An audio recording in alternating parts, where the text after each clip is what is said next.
The More of Us podcast features real, uncut conversations about life, pastoral ministry, and walking with Jesus. All guests are pastors in the Charis Fellowship, bound by our common commitment to biblical truth, relationship, and mission.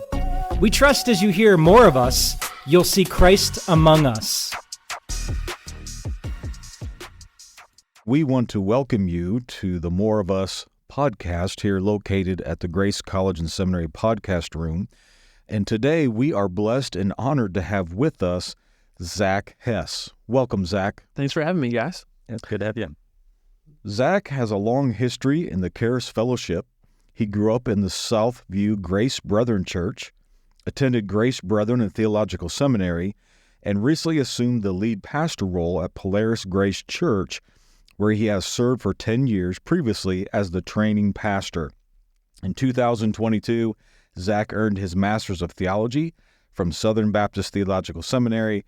Zac enjoys golf, a good biography, and the company of his wife, Sarah, and 4 children. Again, Zac, thanks for being with us today. Thanks again. That's a pretty accurate biography. That's pretty good. Okay, I did that from memory. I kind of figured that. Yeah, so Zac and I actually have a history. He was an intern at our church for a while when he and Sarah first got married. Dave Plaster was like, you should check out Leesburg Grace. So he did, and he stuck around for a couple years, and we have a good friendship dating back since those days. So it's great to have you here. One of the best 3 decisions of my life was becoming part of the Leesburg Grace Brethren Church. So, man, thank you. And now, Zac, that's all great and everything, but I'm looking at your bio, and I see this last part, a master's from Southern Baptist Theological Seminary. Mm-hmm. You do know that we are at Grace Theological Seminary, right? And I'm happy to share 2 degrees from this fine institution. So, did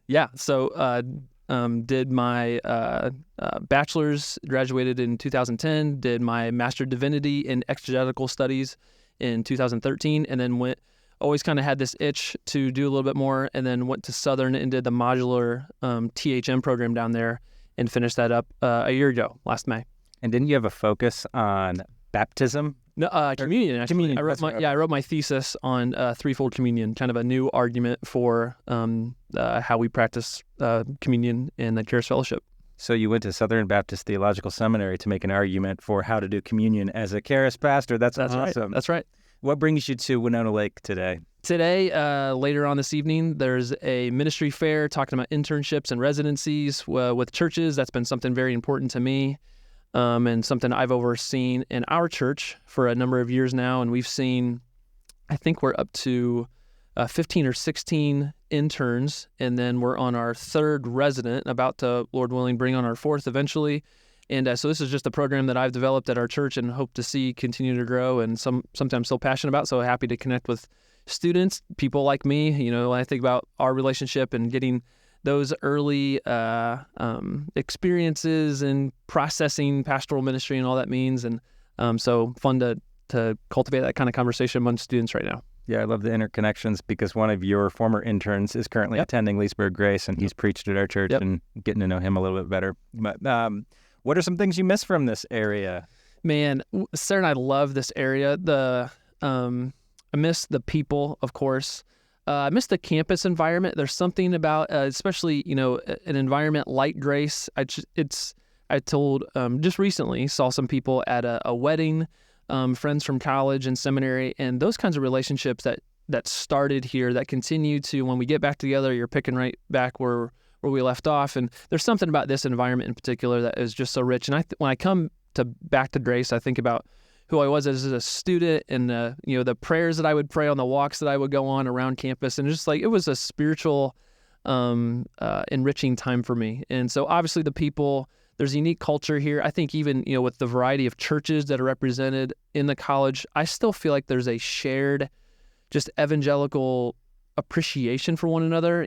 Obviously where there's not one church, there's multiple churches, and they all share in their various role in the community, and I think that's a rich environment. That's not true everywhere. Yeah. Good. Zac, Tim and I run into each other in some of the most unusual places, and we're usually doing that chasing our kids. Yeah. I don't know how many times, Tim, we've ran each other at the Y, and we'll be passing, I'm going to tennis practice or weightlifting for football, or so you and I are both very busy with our children. How would you describe this stage of parenting for you? Survive and advance. So with, we have an 8.5-year-old, nearing 9, 6, almost 3, and then a 9-month-old. And so we're kind of in that unique stage of with the little, we have our bigs and littles is what we call them. So our third born is Kate, and I asked her just recently, I said, "Are you a big or a little?" And she'll say, "I'm a little." And so they kind of know their eras.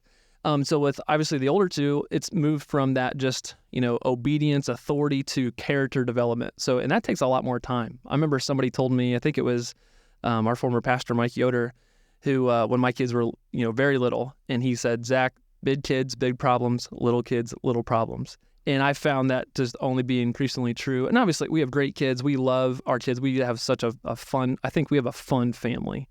And but in all that character development, and also with the 9-month-old, things are still pretty chaotic, but lots of fun. I have found out with big problems, the solution is talk to your mother. Yep. I remember somebody saying with parenting, you talk to your kids a lot about God, and you talk to God a lot about your kids. Amen to that. Yeah. Mm-hmm.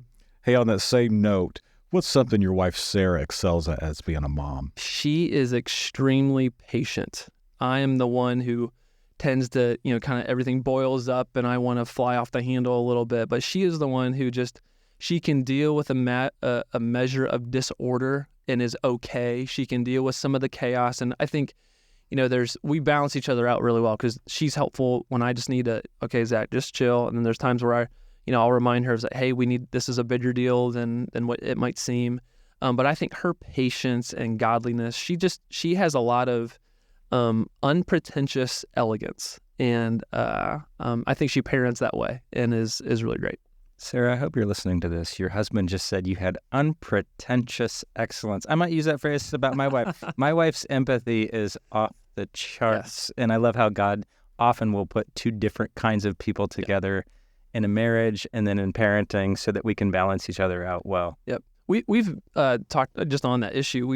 We've appreciated, people who have been a stage ahead of us in life that we've been able to watch. And, Tim and Liz were one of those couples that had us over when their kids were little, and probably about the age of our kids or so. And so just to watch people do it differently, or to watch, oh, hey, here's some things to model, or here's what we're trying to do. And, we've looked at that both for our marriage and our parenting as so helpful, and things that we've picked up from other people. And you guys are certainly part of that. Thanks. We've done the same thing with other couples as well. And one of the challenges, I think, then when my wife and I finally get away, just the two of us, that we don't talk about our kids the whole time, because I want to be a marriage-centric family versus a kid-centric family. So I'm curious for you and Sarah, what are some rhythms or practices that you have to keep your marriage central and healthy to your family? We talk a lot. And I think one way that I would describe our relationship, and we know not everybody says this or would share this, but I feel like we've cultivated a really good friendship in our marriage, that we're both each other's best friend, and kind of the best ways of that. And we have, and I think we've built in patterns to where we feel like partners. It's not just a him thing or her thing, but it really feels like there's a lot of connection in life. So we've built up that kind of friendship. We remind our kids often that they're second and the other person's first. Like the marriage kind of, I love how you put it, marriage centric, that mom and dad, that's a priority relationship. We kiss in front of them and make them so stuff. Like, so I feel like by God's grace, He has been very kind to us, and we love each other deeply. We are committed to one another, and on some of those patterns. And we try to, when we go out, we go on nice dates. It's one of those things where I love investing in those kinds of fun. We're foodies, so we love to go to nice places. It's harder now, but I think we're already trying to find in those places. Yeah, we're not just talking about the kids, but we used to go on lots of walks together. So I feel like I always pray better when I'm walking. I think Sarah and I are often talking better when we're walking. But so finding those places that we can cultivate those kinds of conversations has been really good. And I think part of just looking at life as true friends and partners, and that has been helpful for us. Good. What's your favorite restaurant in your location? It's a place called The Pearl. So there's a couple of locations in Columbus, but there's one downtown Columbus, and they have lots of really good things. There's a great burger. There's a great steak there. I like seafood, so they have the best clam chowder. And then you can also get all kinds of different appetizers there. So that's become a favorite of ours. We had the first time we went, we had like great service there. It was our first date after Jake was born, our oldest, and they gave us a free piece of pie, because we were celebrating. So it's just one of those. It has just really fond memories for us, and I think it was voted one of the top 4 restaurants in Columbus. So. My first ministry job, I lived in Canal, Winchester. Oh, okay. And we used to go up to a restaurant, I don't know if it's still there or not, called J. Alexander's. It's still there. Yep. We'd go up there and get steaks at J. Alexander's in Columbus. Yep, that's still a favorite of a lot of people. Hey, next year we're going to have conference in Columbus, is what I hear your church is hosting, and maybe I'm sharing things. You might be breaking some news breaking news. I mean, by the time this comes out, it'll probably be public anyway. We should do like Hess's bests, and it should be like your foodie recommendations for when people could do that. Town. We could do that. That would be lots of fun. All right. Yeah. Any plans this summer?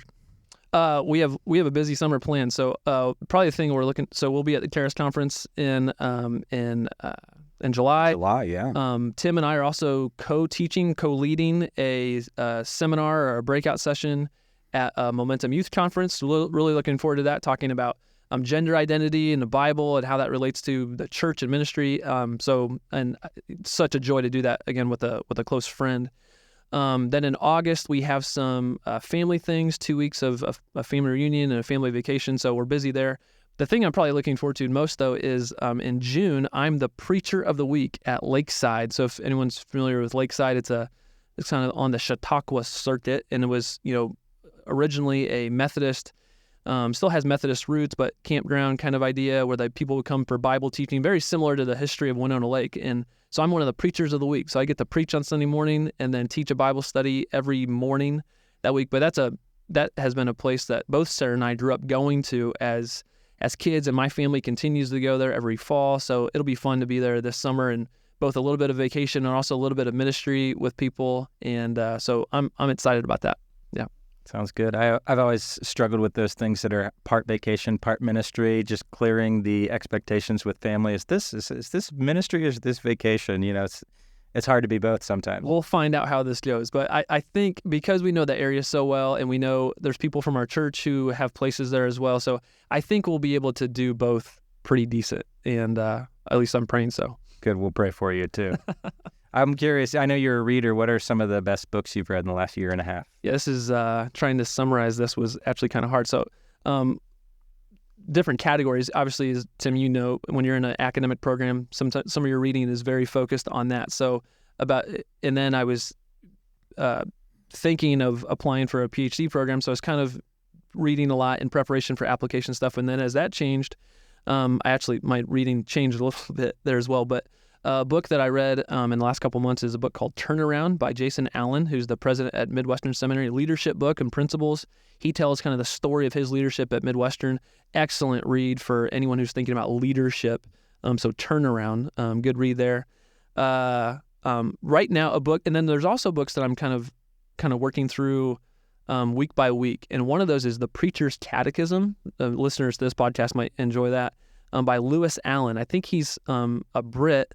And it's written as a kind of a devotional for preachers on what is this whole thing about, and good reminders for how we think about ourselves, what we think about our word as we struggle with depression or frustration, or is this working? And it's more of a devotional. So I read that every Saturday night. It's kind of the last thing I read after I review my sermon, and we'll do that right before bed.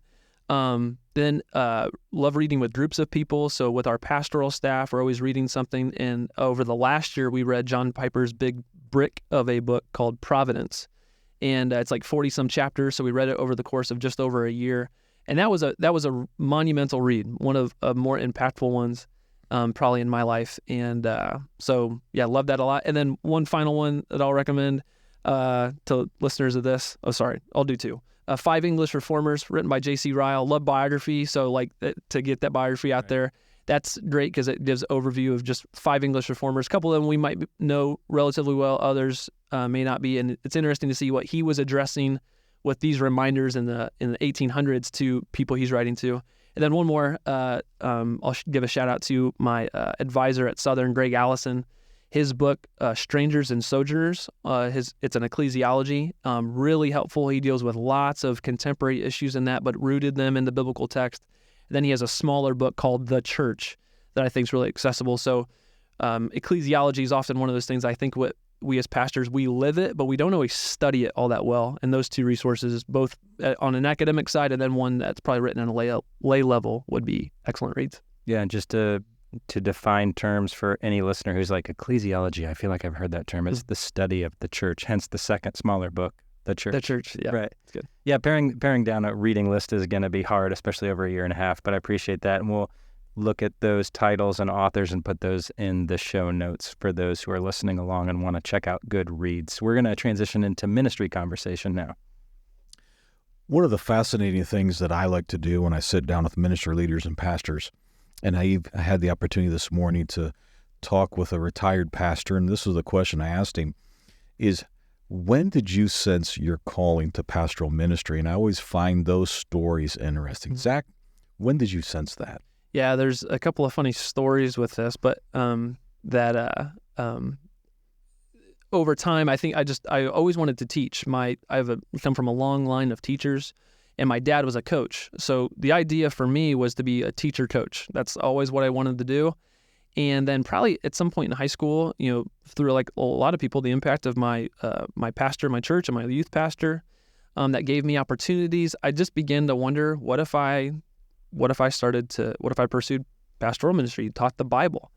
And it's been funny how even over time, then as I think that teacher coach is almost how I still view pastoral ministry. And it's been because you're teaching the word, but you're also coaching them. And I remember you and I talking about this, Tim, of you're coaching them in godliness and life and training for ministry. So I think I've kind of embraced the best of those worlds in a ministry vocation. So then obviously through internships in local church experiences and, just felt that the Lord continued to confirm those callings. So there was no aha moment, but then through coming to Grace and then various ministry mentors, people like Tim, Dr. Plaster, Matt Harmon, Jim Custer, Mike Yoder, all these other people who spoke into my life in these things. And my pastor growing up was Larry Edwards, my youth pastor, Mark Abel. They give me plenty of opportunities and then gave me lots of feedback. And it just seemed like God continued to lead in these ways. So I love that internal, external call aspects of it. And I feel like I experienced that, and that's why I'm still doing it. And I love how God gives us ongoing affirmation and confirmation along the way. It's not just one time he said one thing. Right. He's opening new doors and providing more people to cheer us on and refine us. I know throughout the time, and you've already referenced continuing theological education, but what role has that played in your pastoral training? Mm-hmm. I've said this probably in my bachelor's and then my master's. I remember thinking, I don't know how I could do what I'm doing right now without that training. It just gave me such a foundation. And then pursuing the THM, I kind of feel the same way of doing what I'm doing now, and the training that I've been able to receive has been so refining. I remember being warned as I was going to seminary, because seminary had such a bad rap, that I pray that your spiritual life doesn't dry up in seminary. And I didn't really know what that meant, or what that warning was meant to communicate. And I've said to a lot of people, I'm like, if you go to seminary or you study the Bible in a theological institution and that dries up your faith, the problem's not with the word, the problem's not with Jesus, the problem's either with you or the way it's being taught. And I'm grateful that all of my theological education, now 3 degrees, has fueled my love for God, my confidence in the word, my desire to teach God's people, my love for the church.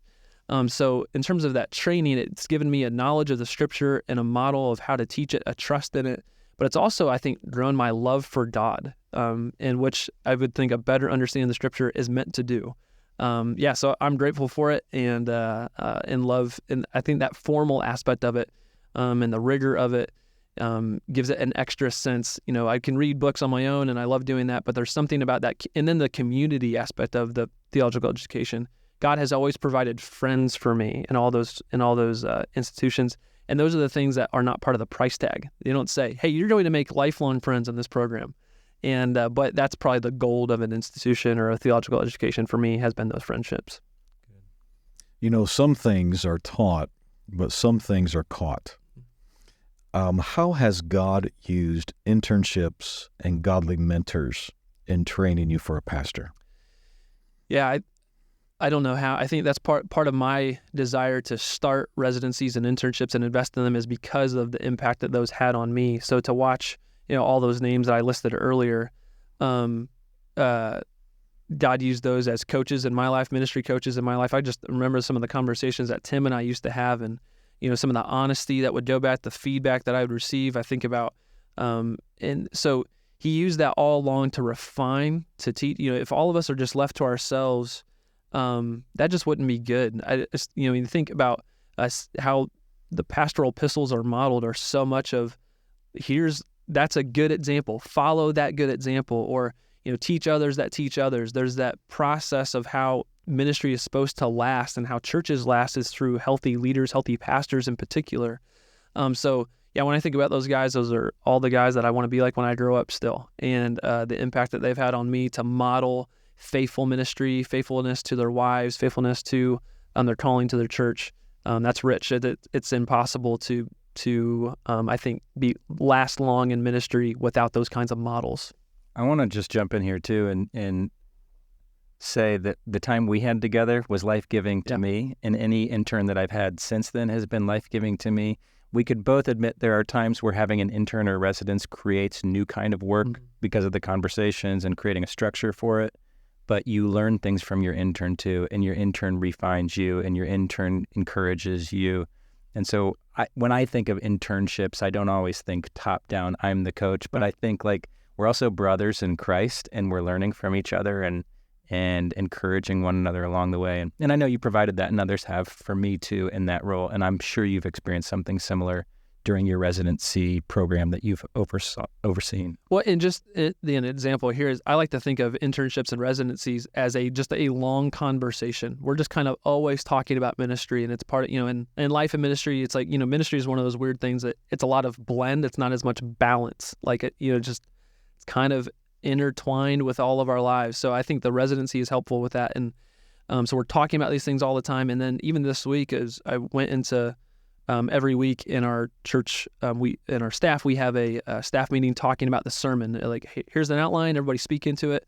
Well, one of our residents helped really refine my outline to be a far better preaching outline than what it would have been without his impact. So I think about just how I'm able to receive benefit from them, coaching from them, or, hey, you're missing this in the text. Like, yeah, it's mutual for sure. That's great. Zac, you've had quite a change in your life recently. Mm-hmm. You've gone from training pastor to lead pastor. What has that transition been like for you? The word to put with it would just be providence. I mean, to think about God's hand is pretty remarkable. And not knowing, Tim knows all of our story and about what brought us. My wife is from Columbus, and when over a decade ago, when her dad was sick, we were living here. We intended to be here. We were excited about being here, and then we moved back to help with her family, not knowing exactly all that God was doing, but we were trusting Him and we sensed it was the right thing to do. And then to stay in the role that I had been in, and to grow to really love that church, and had even been fine with saying, like, I think I was good with being in the role that I was in, because I saw the need and the impact through the internships and residencies to be in a support role, to maybe do some more research or academic things that can maybe help that. So as God just continued to move, it was one of those things where you could just kind of see His hand in all of that to bring it to a point where I think our church was able to just affirm that this was the right calling for us. So it's been great. It's having been there so long, I already have the relationships that, a new pastor comes in, doesn't matter even the size of church, but a new pastor comes in and takes years to get to know people, and to get to know names and learn, who people are, or what the interesting political dynamics of a church could be, or cultural dynamics of an area. And it's like, it's just family. It feels kind of like just a change in a family role. And so it's been great. We love our church. We're so excited to be there, and has been fantastic so far. I would ask, though, what are some unique challenges or opportunities that you see, like looking out in the next year or two for Polaris Grace, in light of its history and its location and this cultural moment as you're stepping into leadership there? I read a great article in the first, probably in the candidating process still, and was a good article about, becoming lead pastor, going from associate pastor to lead pastor in the same church, and written by, a guy who obviously had gone through that. And it was interesting to see, you don't, that kind of perspective. And I would agree that, because I think a lot of people kind of expect there's not as much time given on some of those things, just, because they already know you. I think there's an opportunity to move faster at times, but still trying to be patient with that, of knowing like where I'm at in my leadership and my pastoral role there, giving some time to adjust, but recognizing, okay, we could probably move a little bit faster on some things because I feel like I'm really part of the stream. There's not these, major overhaul that we're able to make. So I think being able to build upon the last decade of what especially Pastor Mike had already done, there's lots of similarities between the two of us. So I'm grateful to kind of share in that role with him. Our church is about to turn 60 years old. So the thing that I continue to bring up for people is to say, where will you be when our church turns 100? So to think about, so I have that kind of 40-year mindset in my mind of saying, what does our church look like? And what are the opportunities that God has for us over the next 40 years so that we're celebrating a fruitful next 40 years, so that we're able to celebrate our 100th birthday, and to think about all the opportunities. Columbus is a changing area. It's a larger urban area, and there's kind of no signs of it stopping its growth. So we have a unique opportunity in a changing demographic. We have lots of ethnic diversity that's taking place in our area of the city as well. So being thoughtful about who we're reaching out to. So there's plenty of opportunities, and it's kind of that God would give us a grand vision for reaching out to people, that we'd be bold with our faith. A lot of the same things that we've been known for: preach the word, boldly, to reach out with the gospel. And I think one of the challenges that we all have coming out of COVID, as numbers change or grow or diminish or whatever that is, I think sometimes there can be we can think only about like, well, what's our attendance numbers? What are our giving numbers? As opposed to, I hope that for the next 40 years that the numbers that we would be most excited about would be the numbers that we send, or the churches that we plant, the reaching out to, very needy areas of our city, to think about the nations and still the global need of the gospel that's there, and to think about the workers that we're raising up. So those are the numbers that I hope we get really excited about. Yeah, attendance and all that kind of stuff. We obviously celebrate whatever the Lord is doing, but the opportunities that I think we have to be equipping and sending, especially the next generation of workers and of students and young adults, to be excited about eternal things, spiritual things. Those are the things I get excited about, and I think that we have a unique opportunity to in the next couple of decades. Zac, in a few words here, if you could give a word of exhortation, for such a time as this, kind of a word to the Charis Fellowship, what would that be today? You emphasized a few words, so I don't know if you want me to elaborate too long on this. This is a good question. I love our fellowship. As it was part of my bio, I don't know anything other than the Charis Fellowship, the Grace Brethren world, if we want to use an old term. So, all those leaders who have invested in my life are part of Grace Brethren institutions, Charis Fellowship institutions. So I speak, or I come as a son, as a family member, and to say, I hope the best for us, and that we would learn from the best of our history, and to move forward with boldness into the future. To be maybe more specific, I think, we're at a crossroads a little bit when we think about just the whole issue of pragmatism.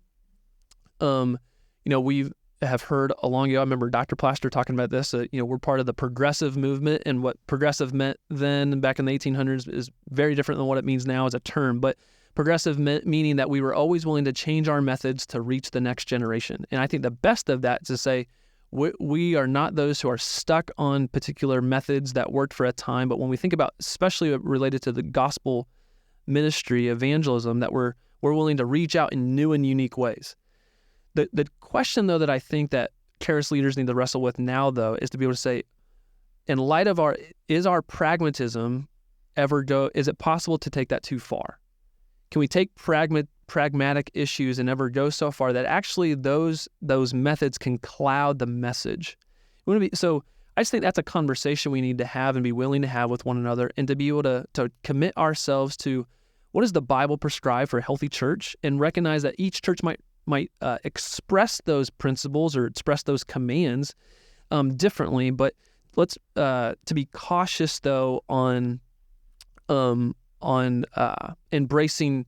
We want to be careful to not have a whatever works mentality kind of thing, or the ends justify the means. And I don't think that's widespread in our culture, but I just think every church that's thinking about, if you're an entrepreneur or you have high vision, it's always sometimes can be can lead to unnecessary pragmatism.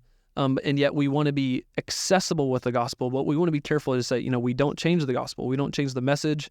We want to commit ourselves to, I think, what the Bible prescribes for what a healthy church should look like. And in light of a changing culture, one of the benefits of having Anabaptist roots is that the Anabaptists were persecuted by everybody. So recognize, what, we may not look like the rest of the world, the rest of the so-called evangelical world as well. So we want to be committed to our doctrine. We want to be committed to what the Bible says, the authority of the Word, and yet we recognize that there will be places that we will feel out of touch with the broader culture, and finding the best ways to recognize that is important.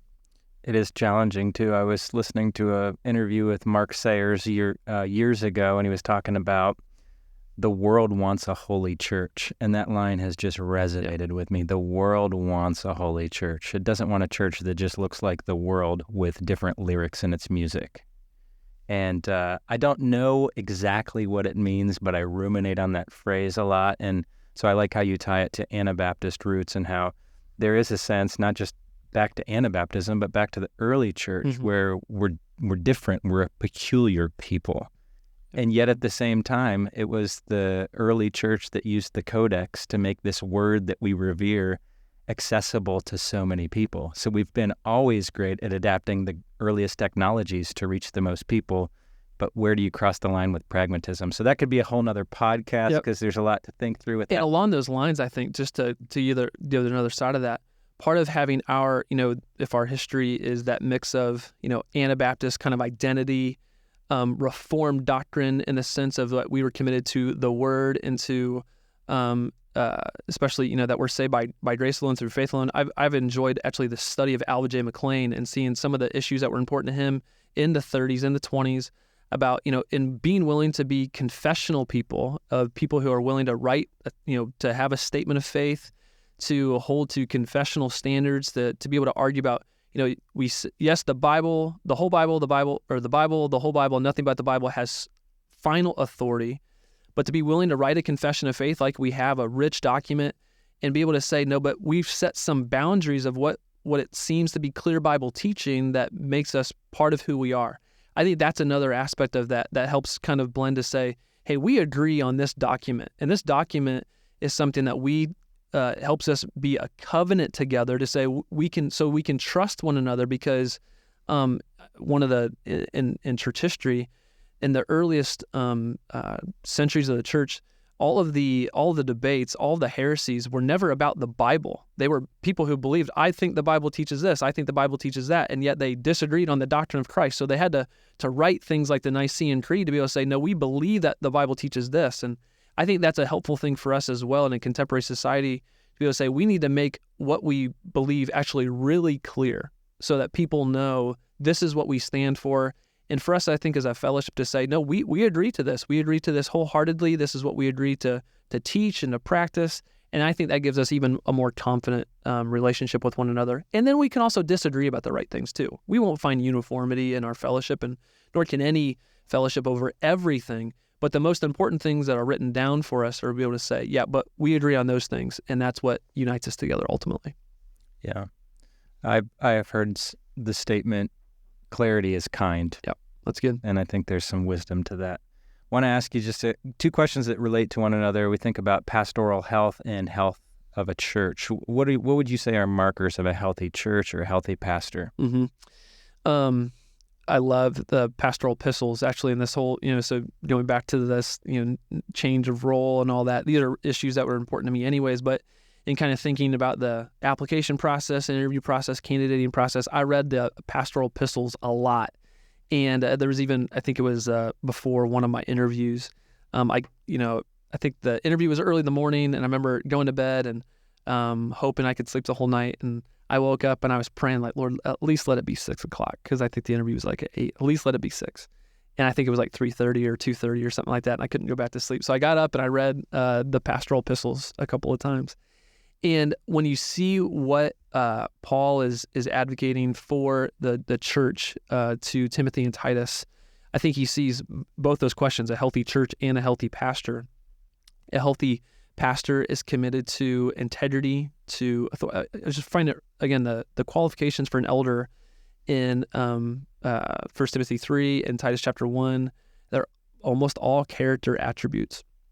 So I think that should describe a church. That holiness should describe a church, back to what you said earlier, Tim, that a pastor is committed to the authority of the word. It's remarkable that in 2 Timothy 4, the last chapter that Paul is writing on earth, he starts out with these qualifications in the first couple of verses. I charge you, and then he says, preach the word.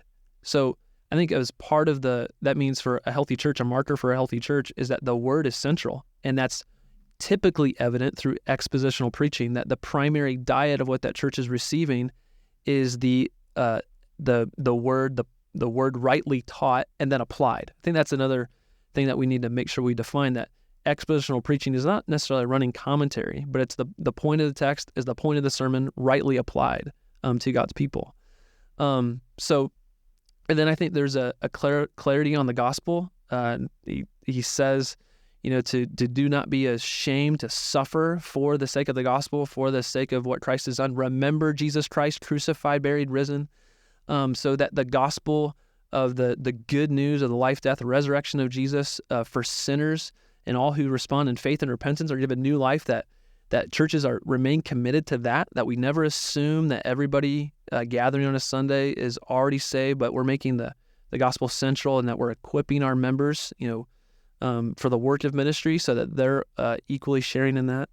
Paul says, do the work of an evangelist to Timothy, and that should be central both in a pastor and in the church life.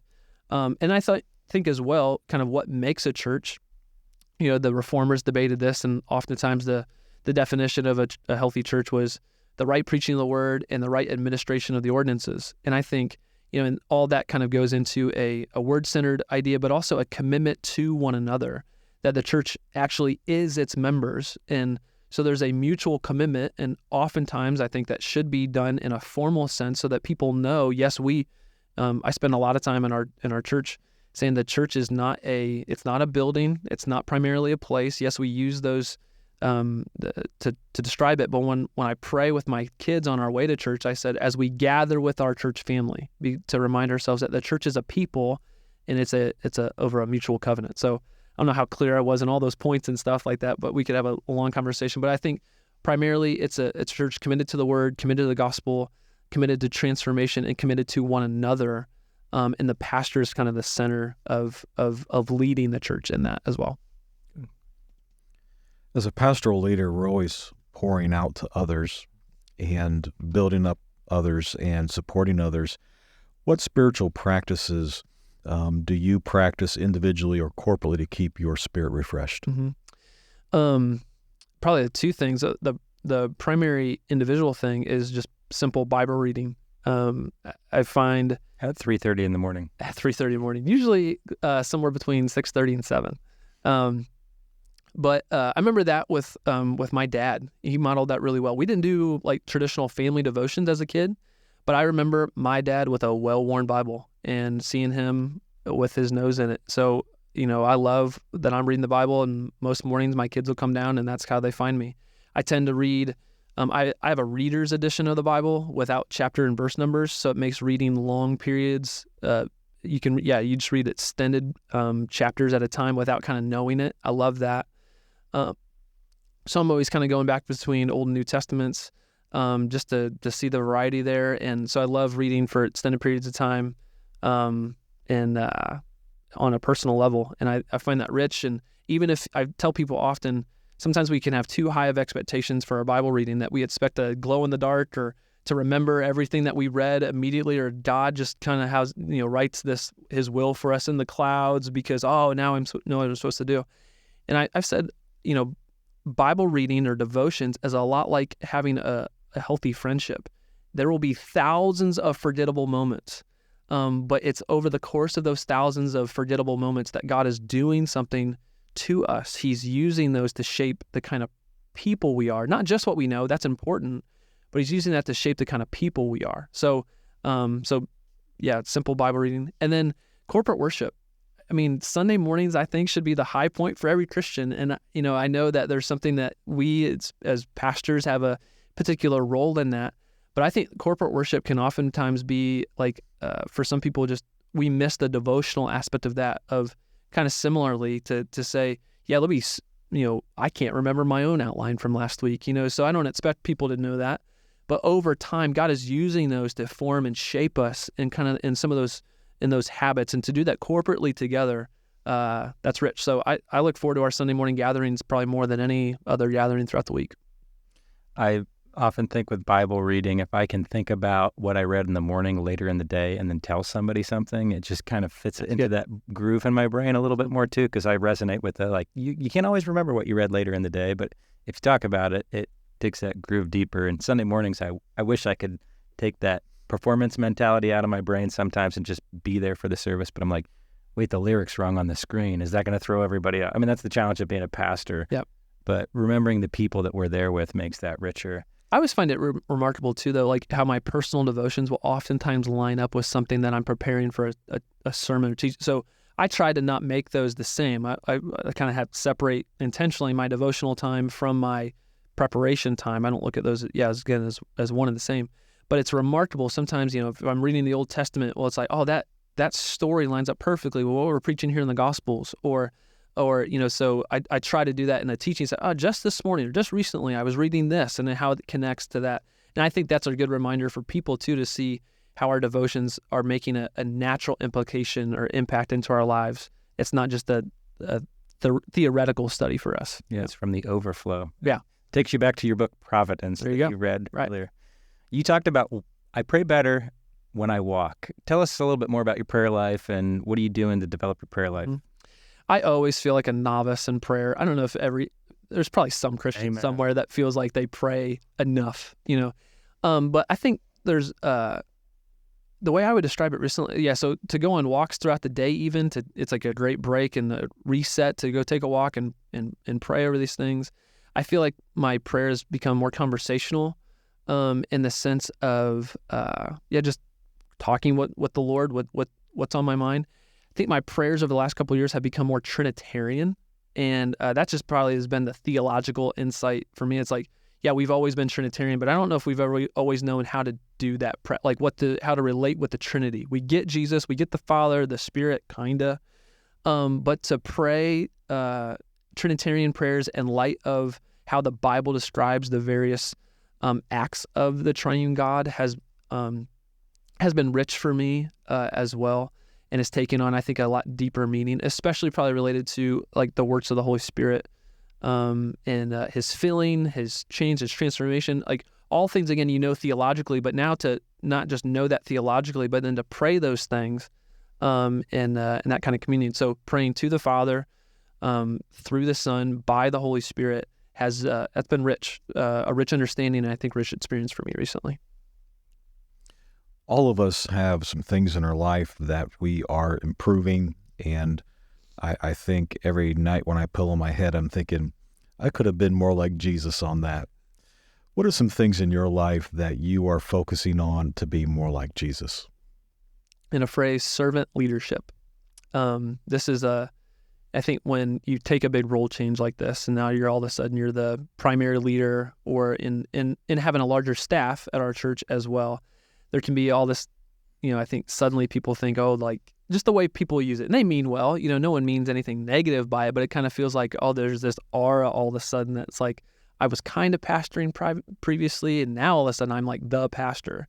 And that's just how people look at that. And even trying to teach my son of what does it mean to be a servant?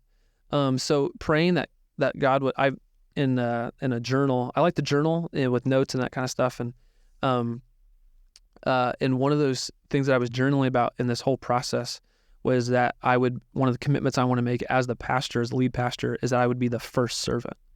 And that people, that I would, that people would never look at me as a top-down kind of person, but I would always be trying to elevate, and that there would be no job that would be too little for me. So one of the ways I try to do that is taking out the trash in our office when it's there, it's overflow. I'll try to take out the trash, or there'll be places, and especially on Sunday mornings, there's an area in our sound booth actually that sometimes, if our sound people are listening to this, maybe they'll start doing it. I don't know, but but I don't mind it. I've never told anybody that, hey, we need to make sure that's out, because if it's on a Sunday morning and my son's usually with me, and I'll take out the trash as and we're there early enough that no one's really seeing that. I hope no one really sees.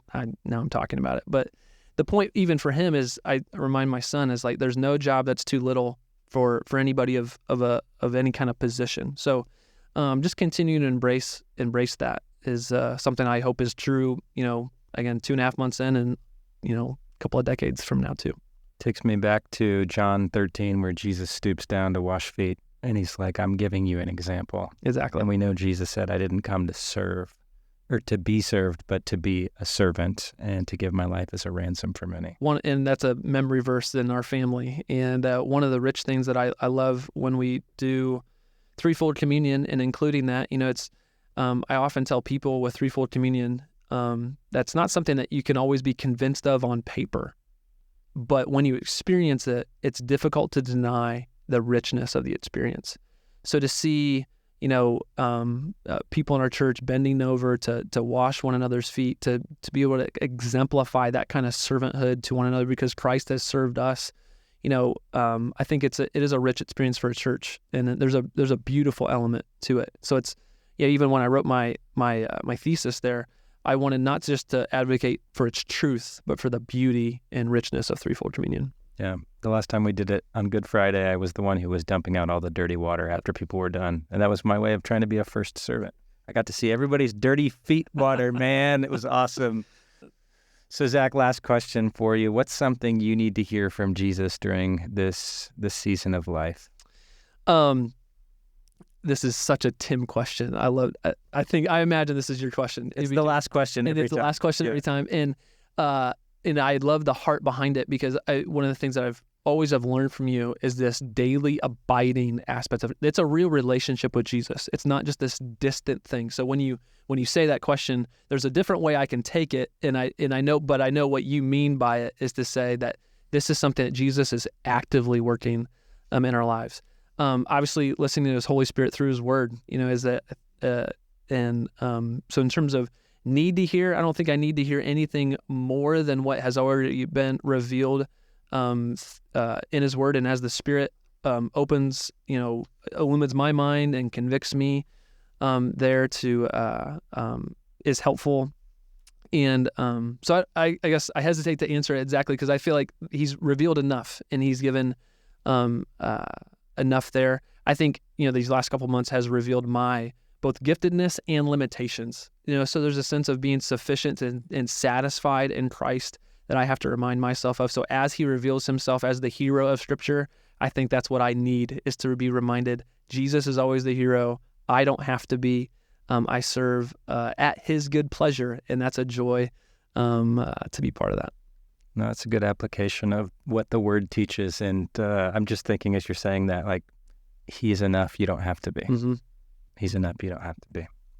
Well, thanks for being here with us, Zach. And it's always good to talk with you, Trent, having these conversations. I know I can find you elsewhere online. You have these conversations on social media with a podcast called Conversations, right? Where do I find that? Conversations, again, you can go to the Ministry Seminary's website. You can access that also through the Thriving Leaders link there.